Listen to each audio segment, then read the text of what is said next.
और पूरा ईमानदारी से जवाब सवालों का दूंगा एक मेन किसान होने के नाते। का सवाल है कि सर्दी के मौसम में बकरी को कौन सा टीकाकरण करें, या पूछते हैं कि जाड़े के मौसम में कौन कौन से चारे लगाएं। एमपी से पूछ रहे हैं कि बकरी के कान के बगल में गांठ हो जाता है, यानी गिल्टी टाइप का हो जाता है कान के बगल में, और एक ठीक करता हूं तो फिर दूसरा हो जाता है। आप प्रयोग कर रहे हैं bore to bore, bore Barbari, bore black Bengal, growth कैसा रहा। दोस्तों नमस्कार, मैं उमेश कुमार कुशवाहा, और पिछले हफ्ते मैंने एक वीडियो पोस्ट किया था कि जो भी आपका सवाल होगा आप कमेंट करेंगे, यथासंभव अपने अनुभव के आधार पर मैं आपका सवालों का जवाब दूंगा। एक तो ट्रेनर होने के नाते, क्योंकि यहाँ तक पढ़ के आया बकरी पालन को, और दूसरा एक बकरी पालक होने के नाते, और पूरा ईमानदारी से जवाब सवालों का दूंगा एक मेन किसान होने के नाते, क्योंकि जब मैं किसान हूं और रात दिन मैं खुद फार्मिंग कर रहा हूं तो इसका दर्द मैं समझता हूं। ट्रेनिंग अपने जगह पर है, फार्मिंग अपने जगह पर है, और मैं ट्रेनिंग में भी और फार्मिंग में भी पूरा ईमानदारी रखने का कोशिश करता हूं। लेकिन छोटा सा चैनल है, बहुत लोग मुझे जानते नहीं हैं, इसलिए अपना पहुंच कुछ कम है, लोग तक सही जानकारी पहुंच नहीं पा रहा है, क्योंकि जमाना मिक्सिंग का है, जिसको जितना मिक्स करने आ रहा है उतना अपना वीडियो को दौड़ा दे रहा है। मुझे उतना आता नहीं है, फिर भी कुछ ना कुछ प्रयास कर रहा हूं। तो मैंने सवाल का जवाब भी दिया था जो भाई कमेंट किए थे, और मैंने ये भी बताया था कि जो नाम पते के साथ कमेंट करेंगे उनका जवाब दिया जाएगा। तो बहुत सारे कमेंट्स आए हैं, लेकिन बहुत सारे में नाम पता नहीं है। लेकिन जिनके जिनके कमेंट्स में नाम और पता है और साथ में समस्याएं हैं, उनका मैं जवाब दे रहा हूं। पहला सवाल है, ईमानिया नाम है इनका, ईमानिया एमपी से, मध्य प्रदेश से। इनका सवाल है कि सर्दी के मौसम में बकरी को कौन सा टीकाकरण करें, यानी वैक्सीनेशन, ये विंटर सीजन में हमें कौन सा वैक्सीन लगाने चाहिए बकरियों का, इनका ये सवाल है। देखिए भाई, बीमारी कोई समय देख के नहीं आता। जितना वैक्सीन होता है ET plus TT, PPR, FMD, या ट्रायोबैक भी लगा सकते हैं जिसमें एफएमडी एचएक्सबीक्यू आता है, पीपीआर लगा सकते हैं, ईटी प्लस टीटी लगा सकते हैं, यानी तीनों वैक्सीन को आपको हर हाल में लगाना है, और चाहे तो गॉट पॉक्स भी लगा के रखें। सभी वैक्सीन को लगाना बहुत जरूरी है, यानी टोटल टीकाकरण करना है। ये नहीं कि किस मौसम में क्या करना है, वो तो गवर्नमेंट के प्लान के तहत होता है कि इस मौसम में इस बीमारी का ज्यादा खतरा है तो चलो भाई लगवा दो, वो अलग चीजें हैं, खतरा बढ़ जाता है, लेकिन कोई बीमारी कभी भी हो सकता है। तो चलिए, अगर अभी आप लगाना चाहते हैं तो सबसे ज्यादा बीमारियों का खतरा है पीपीआर का और ईटी का। तो पीपीआर का वैक्सीन लगा लें, और पीपीआर का वैक्सीन लगाने के बाद 21 दिन रुककर आप ईटी का भी लगा लें। तो ईटी और पीपीआर, दो वैक्सीन ठंडी में जरूर लगा लें, यानी जाड़े के मौसम में लगा लें। और सावधानी तो यह है मेरे भाई कि टोटल वैक्सीनेशन समय समय पर होते रहने चाहिए, किसी मौसम का इंतजार नहीं करना चाहिए। मानता हूं कि एफएमडी बरसात में होगा, बरसात में एफएमडी का ज्यादा चांस हो जाता है, लेकिन इसका मतलब ये नहीं है कि बरसात के अलावा और एफएमडी कभी होगा ही नहीं, बरसात में उसका संभावना बढ़ जाता है। उसी तरीका से पीपीआर का और इंट्रोटोक्सेमिया का यानी ईटी का संभावना जाड़े में बढ़ जाता है, लेकिन ये होता सब दिन है। तो चलिए, अगर आप इस मौसम का सुनना चाहते हैं तो पीपीआर और ईटी दो वैक्सीन जरूर लगा लें, और वैसे मैं यही रिकमेंड करूंगा कि सभी वैक्सीन लगा के ही रखने चाहिए। कमलेश चौधरी जी का सवाल है, कमलेश चौधरी छतरपुर एमपी से। ये पूछते हैं कि जाड़े के मौसम में कौन कौन से चारे लगाएं। भाई, मेरे सवाल का जवाब आपके साथ होता है। आप अगर किसान हैं तो जो भी आपके खेत में उग रहा हो, जो किसान सदियों से काम कर रहे हैं, यानी पशुपालन कोई नया चीज नहीं है, बकरी पालन, गाय पालन, भैंस पालन शुरू से हो रहा है, और वही चारा बकरी भी खाएगी जो गाय और भैंस खाती है। तो जो अभी बुजुर्ग लोग लगाते हैं इस सीजन में, वो बिल्कुल आप लगाएं। और मेरे से जानना चाहते हैं तो आप लगा सकते हैं, इस समय बरसीम लगा सकते हैं, जय लगा सकते हैं, जौ लगा सकते हैं, सरसों को हरे रूप में चारे में इस्तेमाल कर सकते हैं, मटर को इस्तेमाल कर सकते हैं, नेपियर भी लगा सकते हैं, और बहुवर्षीय चारा के रेंज में आता है नेपियर, 12 महीना इस्तेमाल हो सकता है। और बहुत सारे चारे हैं, लेकिन मैंने कुछ का नाम लिया, और इसको आप लगा सकते हैं। खिलाने का तो बकरी को आप कुछ भी खिला देंगे जो अभी आपके खेत में होता है, लेकिन धीरे धीरे आदत लगाना होगा। लेकिन लगाना अभी चाहें तो अभी का सीजनली जो चारा है वो बरसीम है, जय है, जौ है, ये अभी का सीजनली चारा है। सरसों को भी और मटर को भी हरे चारे के रूप में इस्तेमाल किया जा सकता है, तो आप लगा लें। और वैसे तो नेपियर वगैरह लगा के रखना चाहिए ताकि आपको 12 महीना वो काम आए। ये था कमलेश चौधरी जी का, जो छतरपुर एमपी से हैं। उन्होंने चारे के बारे में सवाल पूछा था। अब अगला सवाल है संजीव साहू का, सिंगरौली एमपी।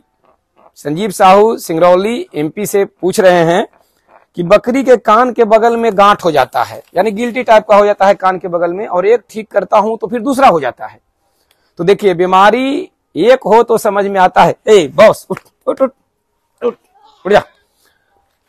जब मैं बैठता हूं तो मेरा देखिए इसका ये मेरा क्या हाल करता है, नीचे आपको दिख नहीं रहा होगा, लेकिन ये शैतान मुझको 1 मिनट के लिए नहीं छोड़ता है, मेरा ये बॉस। ठीक है जवान।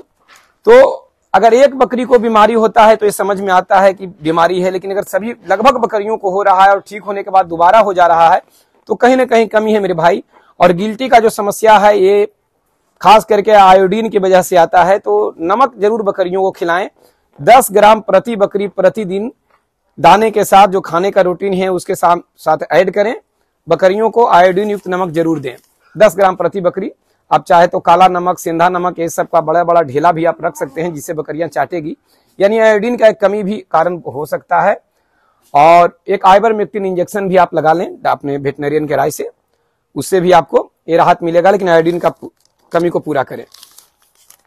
अगला सवाल है सत्तर खान पूरी सीतामढ़ी।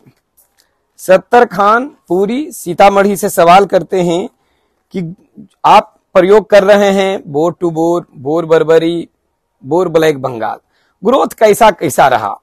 देखिए, आदमी जब काम में आता है और ये एक ऐसा व्यवसाय है जिसमें चरा कर रखें तो ठीक है, क्योंकि वहां आपको खर्च नहीं हो रहे हैं, लेकिन स्टॉल फिट पे रखते हैं तो टोटल आपके जेब से होता है। तो आदमी अपना दिमाग लगाता ही है कि हम किस तरीका से करें जो हम खिला रहे हैं उसका वजन सामने आए। अब यहाँ ये देखिए डॉग है, ये देसी कुत्ता है।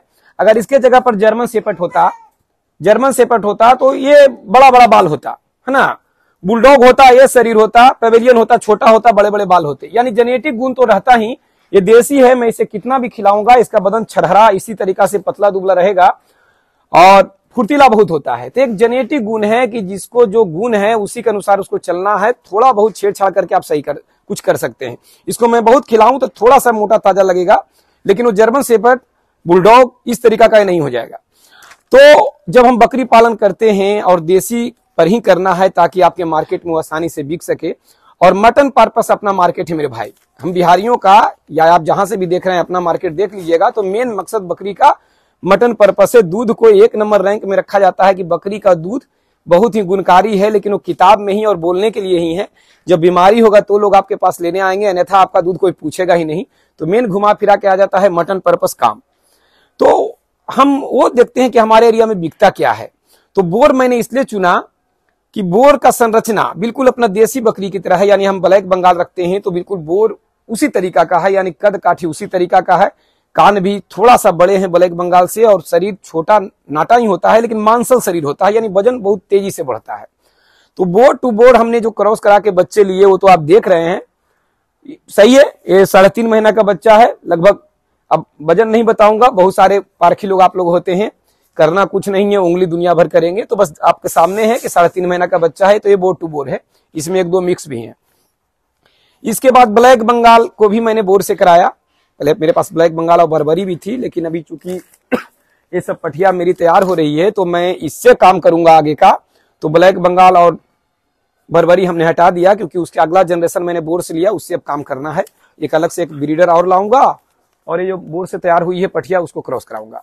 तो अब यहाँ मैं ये बोल रहा था कि बोर और ब्लैक बंगाल को जो मैंने क्रॉस कराया, तो जो बच्चे 1 वर्ष में, लोग का तो 50 किलो हो जाता है, हम सुनते हैं हैरान रहते हैं, लेकिन हम लोग का एक पढ़े भी हैं और देखे भी हैं कि एवरेज वजन ब्लैक बंगाल का पूरे साल में 12 से 15 किलो होता था मेरे पास भी, क्योंकि मैं पूरा मेहनत से खिलाता हूं इनको। अभी थोड़ा बकरियां दुबलाई हुई नजर आ रही है, क्योंकि बाढ़ आने से इधर सारा चारा मेरा खत्म हो गया, फिर से लगाया गया है, फिर होगा, फिर सही हो जाएगा। तो बोर को ब्लैक बंगाल से हमने कराया, तो उसका ग्रोथ जो साल भर में 12 से 15 किलो था वो 32-34 किलो हुआ। ये मैंने देख लिया। तो दुगना का तो है, एक पे काम हो नहीं रहा है। अगर दुगना वजन हो रहा है और बच्चा भी बिल्कुल देसी की तरह ही लगता है और देसी में ही बिकेगा, तो डबल वजन होने की वजह से डबल मुनाफा उसमें आएगा, यानी रियल वजन के बराबर वो खा भी लेगा। तो दुगना बढ़ा है तो कुछ तो फायदा होगा, और एक पर तो काम हो नहीं रहा है। ये हो गया। बर्बरी को भी हमने बोर से क्रॉस कराया, उसके बच्चे को आप देख पा रहे हैं कि इसका भी शरीर मांसल है और बिल्कुल ये देसी यानी ब्लैक बंगाल की तरह ही लगता है। सिर्फ हम और आप बता रहे हैं तो हम लोग जान रहे हैं कि बोर से क्रॉस हुआ है, लेकिन खरीदने वाले इसे देसी समझ के ही लेंगे। तो वजन दुगना का अंतर पड़ जाता है, कम से कम दुगना का अंतर पड़ता है अगर देसी को भी बोर से कराते हैं तो। और बोर ही क्यों, आप अपने एरिया में देख लें कि आपको भाई कैसा चाहिए। हमें मटन पर्पस करना है और देसी बिकेगी, तो यदि हम ब्लैक बंगाल को सिरोही से करा दें तो देह रहेगा पतला दुबला और कान हो जाएगा बड़ा। लेकिन बोर से कराए हैं तो शरीर गोल मटोल है, तो ये बिल्कुल देसी में बिकेगा और ये अपना काम है और हर कोई अपने काम करने के लिए आजाद है। तो ये करके बहुत सारे कोर्सेज करने के बाद, ट्राई करने के बाद इस नतीजे पे पहुंचा हूं। तो मैं इस सफलतापूर्वक कर रहा हूं और सच बताने का प्रयास करता हूं। लेकिन होता है ना कि आप मन में ठान लिए या किन्हीं का सुन लिए तो आपको वही अच्छा लगेगा, सामने वाला कितना भी बताए। तो ग्रोथ बहुत ही अच्छा है, दुगना का फर्क है। ये मेरा अपना प्रैक्टिकल है जो आंख के सामने आप देख रहे हैं। और एक रजनीश यादव हैं, रजनीश यादव बिहार नालंदा जिला बिहार, नालंदा जिला बिहार में भी एक बिहार शहर है, समझ गए ना, नालंदा जिला में। तो बिहार नालंदा जिला में पड़ता है। बिहार तो एक राज्य हो गया ना, बिहार एक एरिया है, तो बिहार नालंदा जिला का एक शहर है। तो बिहार नालंदा जिला से पूछ रहे हैं रजनीश यादव कि कौन सी नस्ल से फार्मिंग शुरू करें। अब ये देखिए, बहुत सारा सामना करता हूं मैं, बिहार का हूं, राजस्थान वाले मित्र भी, दोस्त भी, राजस्थान वाले दोस्त भी कमेंट करते हैं कौन सा नस्ल से करें। अरे आपको देखना है कि आपका मार्केट क्या है भाई। अब आपके यहाँ पूरा गंजा है, आप कंघी बेचेंगे, कौन लेगा? पूरा आंख से अंधा है लोग, आप सुरमा बेचने जा रहे हैं। आपको देखना है कस्टमर किसका है, तो देसी का कस्टमर है तो देसी पे ही करें, जो जहां के हैं। आप बिहार के हैं तो ब्लैक बंगाल से ही करें।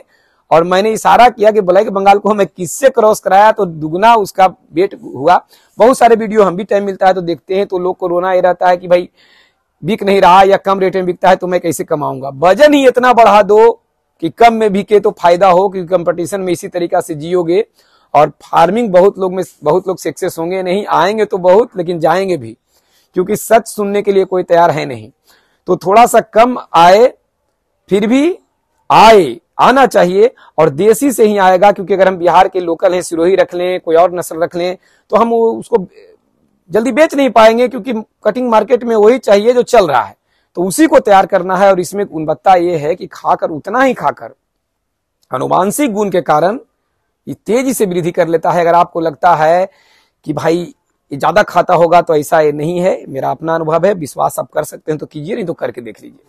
मैं भी पहले बोलता था कि भाई बोर में दूध कम होता है तो गाय का सहारा लिया जाए, ठीक है, नहीं जरूरत पड़ेगा जब बकरियां दुधारू हो जाएगी। ये अगला चरण में जब बोर ब्लैक बंगाल से क्रॉस होके जब पठिया आएगी और ये पठिया जब मां बनेगी ना, तो इसमें कैपेसिटी दूध कहा जाता है। बोर में उतना भी कम दूध नहीं है जितना आप सोच रहे हैं। और बोर का बच्चा, बोर इसलिए बोल रहा हूं कि बोर का एक सवाल आ गया था और मैं उस पर कर रहा हूं। अब बोर के बच्चे में कैपेसिटी है कि 15 से 17 दिन में वो खाना शुरू कर देता है। अगर आप सिखाते हैं, आप कलाकार हैं तो सर्वाइव कर लेता है। ठीक है, दूध का कुछ कमी होगा तो पतला दुबला थोड़ा सा होगा, लेकिन जैसे ही खाने लगेगा वो सर्वाइव कर लेगा। भूख जाते हैं, तेजी से खाता है। तो दूध की कमी भी होगा तो जब खाना पकड़ लेगा तो ग्रोथ कर लेगा, और दूध की कमी से वो मरेगा नहीं। बहुत ही मजबूत जात होता है और मैं नस्ल होता है, बहुत ही मजबूत नस्ल होता है। और निरोग में मैं तो 1 नंबर स्थान इसको कहूंगा प्रैक्टिकल के दम पर कि इससे ज्यादा निरोग जानवर कोई नहीं है। क्रॉस ब्रीड है ना, ये मैं बोला। ये देखिए, ये भी ब्लैक बंगाल और बोर का है, लेकिन 3rd जनरेशन वाला हो गया। यानी एक राउंड बोर से आकर जो पठिया आई उसका बच्चा है तो बोर की तरह लग रहा है। अब बताइए, कलर भी इसका आ गया, लेकिन ये बोर टू बोर है। तो इस तरीका से अंतर पड़ता है। तो आज के सवाल में मैंने बताने का प्रयास किया, धीरे धीरे एक्सपर्ट हो जाऊंगा। अभी नया हूं, सवालों का जवाब ले रहा हूं। आप भी चाहते हैं कि आपका सवाल का जवाब दिया जाए और आपका नाम मैं अपने चैनल पर बोलूं, तो जायजन सवाल। मैं ये नहीं करा कि मैं सबको ही जानता हूं, क्योंकि मैं आम इंसान हूं, आप ही की तरह। कोई ऊपर वाले की इच्छा से करता हूं, जितना मेहनत करना है कर रहा हूं। लेकिन जितना मेरे से हो सकेगा, जितना मैं समझा पाऊंगा अपने शब्दों में, आप लोग के बीच में जरूर जवाब दूंगा। तो नाम पते के साथ अपना सवाल लिखें और इस तरीका से आपका जवाब मिलेगा। दोस्तों नमस्कार, प्रणाम, धन्यवाद।